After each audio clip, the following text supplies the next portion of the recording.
여러분, 이런 경험 한 번쯤 있으셨죠? 누군가의 부탁이나 요청을 받았을 때 거절하기 어려워 곤란한 상황에 처했던 적 말이에요. 이걸 거절하면 상대가 상처받지는 않을까? 나를 냉정하거나 비협조적으로 생각하지는 않을까? 이런 걱정에 결국 내키지 않더라도 네, 알겠습니다라고 답했던 기억이 떠오르시나요? 사실 거절하는 건 누구에게나 쉽지 않은 일이에요. 부탁을 수락하면 상대와의 관계가 원활할 것 같지만 정작 본인은 불편함과 부담을 떠안게 되는 경우가 많죠. 그러나 늘 예스만 말하다 보면 자신을 돌볼 여유조차 잃고 결국 지치게 됩니다. 그렇다면 상대를 존중하면서도 내 입장을 명확히 전하고 상황을 매끄럽게 정리할 방법은 없을까요? 답은 있다입니다. 그리고 그 방법은 의외로 간단해요. 오늘은 상대방의 기분을 해치지 않으면서도 나 자신을 지키며 효과적으로 거절할 수 있는 5가지 실용적인 방법을 알려드리려고 합니다. 이 중 한 가지만이라도 실천해 본다면 여러분은 더 이상 거절이 두렵거나 어려운 일이 아니게 될 거예요. 그럼 지금부터 하나씩 알아보도록 하겠습니다. 준비되셨나요? 첫 번째 방법 앞으로 이런 부탁은 하지 말아주세요. 60대 후반의 민정 씨는 얼마 전 아들로부터 또다시 금전적인 도움을 요청받았습니다. 엄마, 이번 달에 좀 어려운데 생활비 좀 보태줄 수 있을까? 순간 민정 씨는 마음이 무거워졌습니다. 몇 차례 도와줬지만 이제는 본인도 경제적으로 여유가 없고 계속 지원해주는 것이 과연 아들에게 도움이 되는 일인지 의문이 들었습니다. 사실 민정 씨는 오랫동안 이런 부탁을 받을 때마다 고민했습니다. 자식이 어려움을 겪고 있다는 걸 알기에 거절하기가 쉽지 않았고 도와주고 나면 자신의 생활이 더 빠듯해지는 상황에서도 늘 이번 한 번만이라는 생각으로 요청을 들어주곤 했죠. 그러나 이번에는 달랐습니다. 민정 씨는 더 이상 이런 상황이 반복되어서는 안 된다고 판단했습니다.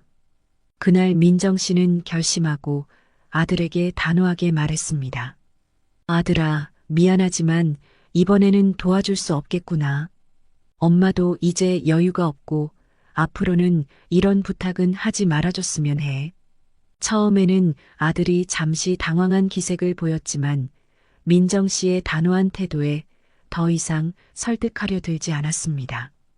그리고 놀랍게도 그날 이후로 아들은 같은 부탁을 하지 않았습니다. 오히려 스스로 재정 상황을 점검하고 자신이 해결책을 찾으려고 노력하는 모습을 보이기 시작했죠. 이처럼 앞으로 이런 부탁은 하지 말아주세요라는 말은 단순히 거절의 표현이 아닙니다. 이는 경계선을 명확히 긋고 상대방에게 책임감을 상기시키는 강력한 메시지입니다. 특히 부모와 자녀 관계에서 반복적으로 이루어지는 금전적인 요구는 관계를 왜곡시킬 수 있기 때문에 민정 씨처럼 명확한 의사 표현이 매우 중요합니다. 이 방법은 거절하는 사람뿐만 아니라 부탁하는 사람에게도 긍정적인 영향을 미칩니다. 부탁을 계속 들어주는 것이 꼭 사랑을 의미하는 것은 아닙니다. 오히려 단호하지만 애정 어린 태도로 더는 이러면 안 된다는 메시지를 전달함으로써 상대방이 스스로 해결 방법을 찾아 성장할 기회를 제공할 수 있죠. 때로는 이러한 경계가 상대방과의 관계를 더욱 건강하게 만들고 스스로의 마음의 짐도 덜어주는 중요한 계기가 됩니다. 두 번째 방법, 난 관심 없어. 다른 분을 알아보세요. 60대 중반의 은희 씨는 며칠 전 오랜 친구인 지숙 씨에게서 전화를 받았습니다. 은희야, 정말 좋은 사업 아이템이 있어. 이번에 투자하면 대박 날 거야. 나도 확신이 있어서 시작하려는 거야. 너도 같이 하면 정말 좋을 텐데 한 번만 믿고 참여해 보는 건 어때? 지숙 씨는 은희 씨와 30년 넘게 우정을 쌓아온 친구였습니다. 은희 씨는 지숙 씨와의 관계를 매우 소중히 여겼기에 순간 어떻게 답해야 할지 고민스러웠습니다. 사실 은희 씨는 사업이나 투자에 관심이 전혀 없었고 오히려 그런 일에 발을 들이는 게 부담스러웠습니다. 하지만 친구의 열정적인 설득에 마냥 안 되라고 잘라 말하는 것이 괜히 미안하게 느껴졌습니다. 괜히 거절했다가 혹시 우정에 금이 가면 어쩌지? 하는 걱정도 머릿속을 스쳤죠. 그럼에도 은희 씨는 생각했습니다. 이렇게 애매하게 끌려다니다가는 결국 불편해지는 건 나뿐이다. 내 관심사와 맞지 않는 일을 억지로 받아들일 수는 없어. 그래서 은희 씨는 마음을 굳히고 차분하게 말했습니다. 지수가 내가 그렇게 열정을 가지고 있는 걸 보니 정말 대단해 보여. 하지만 난 이런 사업에는 관심이 없어. 미안하지만 이번엔 다른 분을 알아보는 게 좋겠어. 순간 지숙 씨는 약간 당황한 듯 잠시 말을 멈추더니 이내 은희 씨의 태도를 이해한 듯 고개를 끄덕였습니다. 알겠어. 그래도 내 제안을 진지하게 들어줘서 고마워. 그 후로 지숙 씨는 같은 제안을 반복하지 않았고 두 사람의 우정은 여전히 변함없이 이어졌습니다. 은희 씨는 자신에게 맞지 않는 제안에 휘둘리지 않고 관계를 지키면서도 자신의 경계를 존중받는 결과를 얻었습니다. 이처럼 난 관심 없어. 다른 분을 알아보세요라는 명확한 표현은 상대방에게 오해를 줄 가능성을 최소화하면서도 나의 입장을 분명히 전달하는 효과적인 방법입니다. 상대의 열정을 깎아내리거나 관계를 손상시키지 않으면서 내 관심사가 다르다는 점을 솔직하게 밝히는 것이 핵심입니다. 특히 오래된 관계일수록 애매한 태도나 어정쩡한 답변은 오히려 불필요한 갈등을 야기할 수 있습니다. 차라리 처음부터 단호하면서도 정중하게 내가 함께할 일은 아니다라고 선을 긋는 것이 서로를 위한 더 나은 선택입니다. 이 방법은 나를 지키는 동시에 상대를 존중하는 기술입니다. 은희 씨의 사례처럼 이런 명확한 대화는 상대방에게도 불필요한 기대를 심지 않으면서도 관계를 긍정적으로 유지할 수 있는 훌륭한 방법이 될 수 있습니다. 세 번째 방법, 이번엔 안 될 것 같아. 내 일정이 너무 바빠. 60대 중반의 지연 씨는 며칠 전 딸 윤정 씨에게서 전화를 받았습니다. 엄마, 이번 주말에 애들 좀 봐주실 수 있을까요? 남편이랑 저 둘 다 일이 생겨서요. 지연 씨는 평소에도 손주들을 자주 돌봐주며 딸 부부를 돕는 일이 많았습니다. 손주들과 시간을 보내는 것이 즐겁기는 했지만 최근 지연 씨는 자신의 건강과 일정도 신경 써야 하는 상황이었죠. 마침 이번 주말에는 오랜 친구들과의 모임도 잡혀 있었고 간만에 자신의 시간을 갖기로 마음먹은 상태였습니다. 하지만 딸의 부탁을 받은 순간 지연 씨는 잠시 망설였습니다. 거절하면 딸이 서운해하지 않을까? 혹시 도움이 절실한 상황이라면 어떻게 하지? 이런 생각이 스쳐 지나가며 부담감이 몰려왔습니다. 그러나 지연 씨는 이번에는 자신의 상황을 우선시해야 한다고 결심했습니다. 늘 자식들의 부탁을 받아들이다 보면 자신을 돌볼 여유가 없어지고 점점 지쳐간다는 걸 잘 알고 있었기 때문입니다.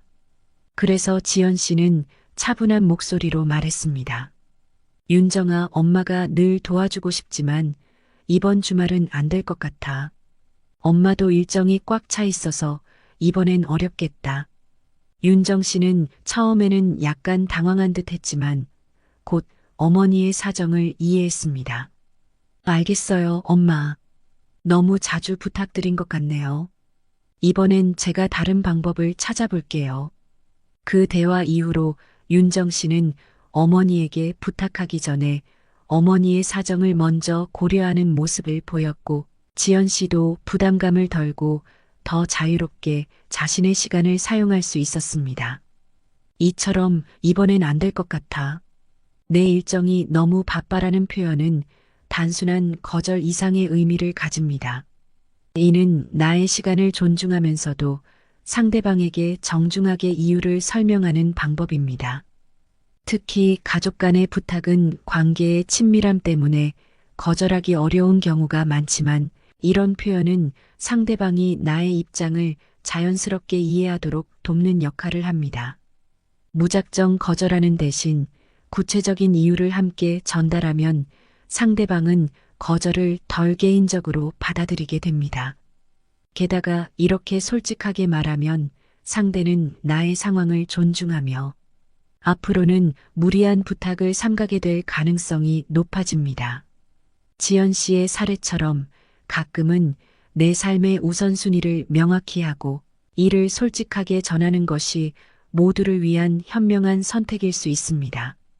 이 방법은 단순히 부탁을 거절하는 것을 넘어 서로의 상황과 입장을 이해하고 존중하는 관계를 유지할 수 있는 훌륭한 대화법입니다. 네 번째 방법, 미안하지만 이제 빌려주기 부담스러워요.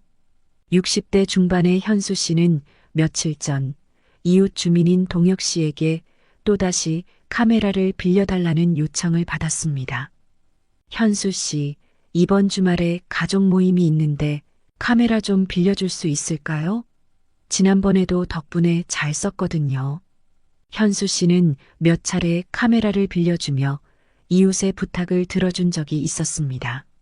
처음엔 흔쾌히 도와줬지만 갈수록 마음속에 불편함이 쌓이기 시작했습니다.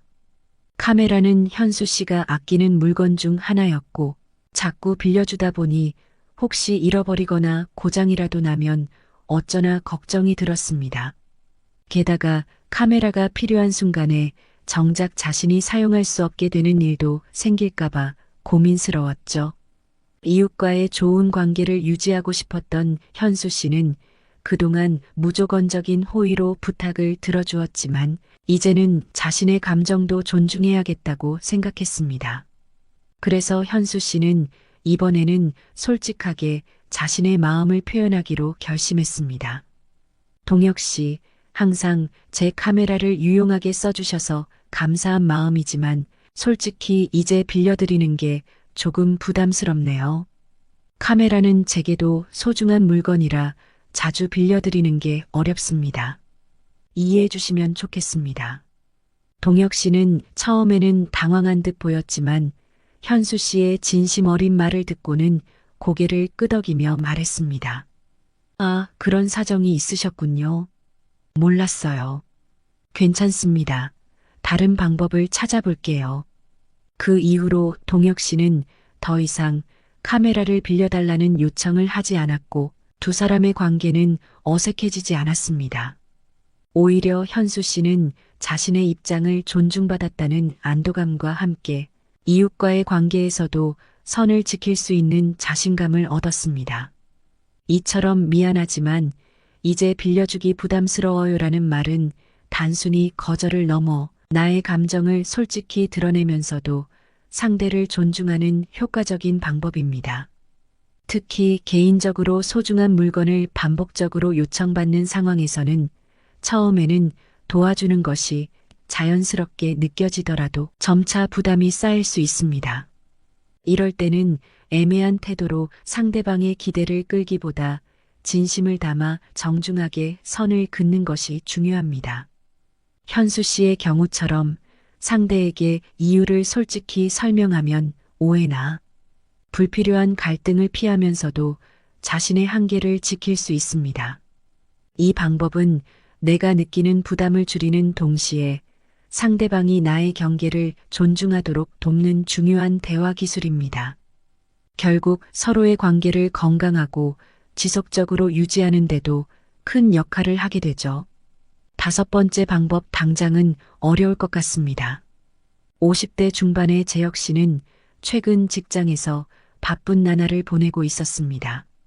그날도 평소처럼 여러 가지 업무에 몰두하던 중 팀장인 민수 씨가 다가와 말을 건넸습니다. 재혁 씨, 이번에 새로운 프로젝트가 생겼는데 이 업무도 좀 맡아줄 수 있을까요? 워낙 중요한 일이어서 당신이 맡아주면 좋겠어요. 재혁 씨는 팀장의 요청을 듣는 순간 마음속으로 깊은 한숨이 나왔습니다. 이미 여러 프로젝트를 동시에 처리하느라 하루하루가 빠듯했기에 추가 업무를 맡는 건 도저히 불가능해 보였습니다. 하지만 직장에서 상사의 부탁을 무턱대고 거절하는 건 쉬운 일이 아니었습니다. 특히 중요한 프로젝트라고 강조하는 말을 들으니 부담감이 더 크게 느껴졌습니다. 그러나 재혁 씨는 지금 상태로는 추가 업무를 수락하는 것이 자신과 팀 모두에게 도움이 되지 않는다는 걸 깨달았습니다. 재혁 씨는 잠시 생각을 정리한 후 침착하고 단호하게 입장을 전하기로 했습니다. 팀장님, 중요한 업무를 맡겨주신 점에 감사드립니다. 하지만 지금 제가 진행 중인 일들이 많아서 당장은 새로운 프로젝트를 처리하기가 어려울 것 같습니다. 현재 맡은 업무가 어느 정도 마무리되면 그때 다시 도울 수 있을 것 같습니다. 혹시 기한을 조금 조정해 주실 수 있을까요? 민수 팀장은 재혁 씨의 말을 듣고 잠시 고민하더니 그의 상황을 이해하고 일정 조정에 동의했습니다. 알겠어요. 재혁 씨가 맡고 있는 다른 업무도 중요하니까 그 일들부터 잘 마무리하세요. 새 프로젝트는 다른 팀원들에게 분배하고 시간이 될 때 다시 협력해주면 좋겠어요. 그날 이후 재혁 씨는 무리한 부탁을 수락하지 않으면서도 팀 내 신뢰를 유지할 수 있었습니다. 상황을 분명히 전달한 덕분에 과중한 부담을 덜 수 있었고 기존 업무에 더욱 집중할 수 있었습니다.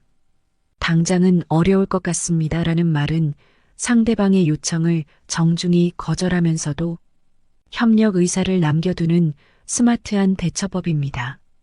특히 직장 내에서 상사나 동료의 요청을 마냥 거부하기 어렵거나 관계를 고려해야 하는 경우에 효과적입니다. 이 표현은 단순히 거절하는 것이 아니라 자신의 상황을 솔직히 설명하고 대안을 제시하는 점에서 상대방의 이해와 협력을 이끌어낼 가능성이 높습니다. 재혁 씨의 사례처럼 지금 당장은 불가능하더라도 차후의 가능성을 열어두면 상대방은 거절을 덜 부정적으로 받아들일 뿐 아니라 요청을 재조정할 여지를 찾게 됩니다. 또한 이 방법은 내가 감당할 수 있는 한계를 분명히 설정함으로써 불필요한 스트레스를 피하고 주어진 업무에 더욱 충실할 수 있게 돕습니다. 결국 장기적으로는 나 자신뿐 아니라 팀 전체의 효율성과 신뢰를 높이는 데도 기여할 수 있는 현명한 의사소통 방식입니다. 오늘 배운 내용을 기억하며 다음에 비슷한 상황에 처한다면 주저하지 말고 자신 있게 거절해 보세요. 거절은 단순히 상대를 외면하는 행동이 아니라 나 자신을 지키는 중요한 기술입니다. 혹시 여러분만의 특별한 거절 노하우나 성공 사례가 있다면 댓글로 나눠주세요. 여러분의 경험은 다른 사람들에게 큰 영감과 도움을 줄 수 있습니다. 또한 이 내용이 주변 사람들에게도 유익할 것 같다면 꼭 공유해 주세요. 작은 실천이 누군가에게는 큰 변화를 가져올 수 있습니다. 그리고 구독과 좋아요를 눌러주시면 앞으로 더 많은 유익한 이야기를 전해드리는데 큰 힘이 됩니다. 저는 여러분과의 소통을 통해 더욱 성장하고 싶습니다. 오늘도 스스로를 존중하고 건강한 관계를 만들어가는 하루가 되기를 진심으로 바랍니다. 여러분의 행복과 성공을 항상 응원합니다.